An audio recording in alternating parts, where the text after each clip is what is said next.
Today we're going to look at a chord that has two names, D7 or F sharp diminished. Although for this lesson we're just going to go for the D7, but check this out.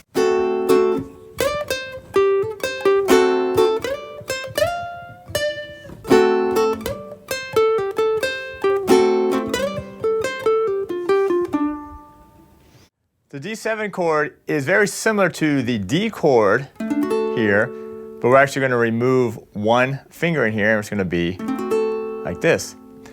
Whenever you hear the word seventh, you're thinking of chords that are used more in jazz, in blues, and this is a great chord that's used on ukulele, especially if you're playing a blues in the key of D, or even a blues in the key of A, because in the key of A you also have the D chord, which is the 4 chord.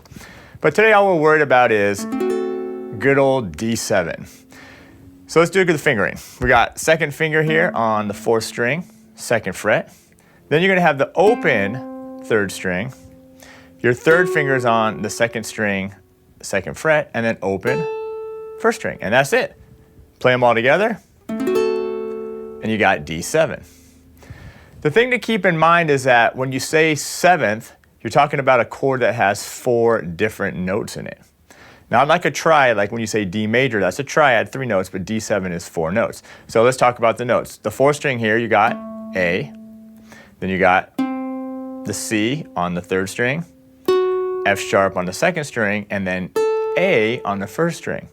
So this is a very unique chord because as we play it, we're calling it D7, except it has no D note, no root in the particular chord, which actually makes it kind of a unique chord. So it's doubling what we call the 5th. So normally a D7 would have D, F sharp, A, and C. But notice this one doesn't have a D. All it has is F sharp, C, and A. Or in order would be F sharp, A, and then C. Okay, and those notes come from the D major scale. So if we go to the D major scale, we got D, E, F sharp, G, A, B, C sharp, and D. Now going back to the chord, we got D, that's the root, but notice we're not playing that particular note in this chord. That's the 1. 2 is E. The 3rd of the scale is F sharp, and we are playing that exact note right there, 2nd string, 2nd fret. G is the 4th degree of the scale.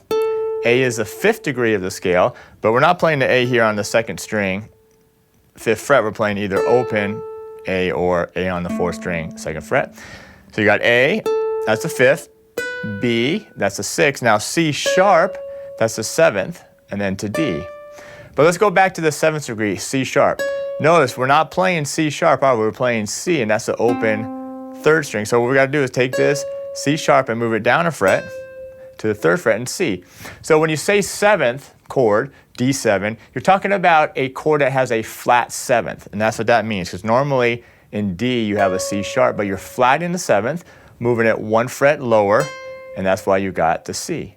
And that's what that means. D7 means a D chord with a flat 7th, and that is the flat 7th of the scale. So again, the notes D, F sharp, A, and C. Now what's cool about these 7th chords is that they give a little bit more of a, as I mentioned, a bluesy sound, a little bit more of an open sound.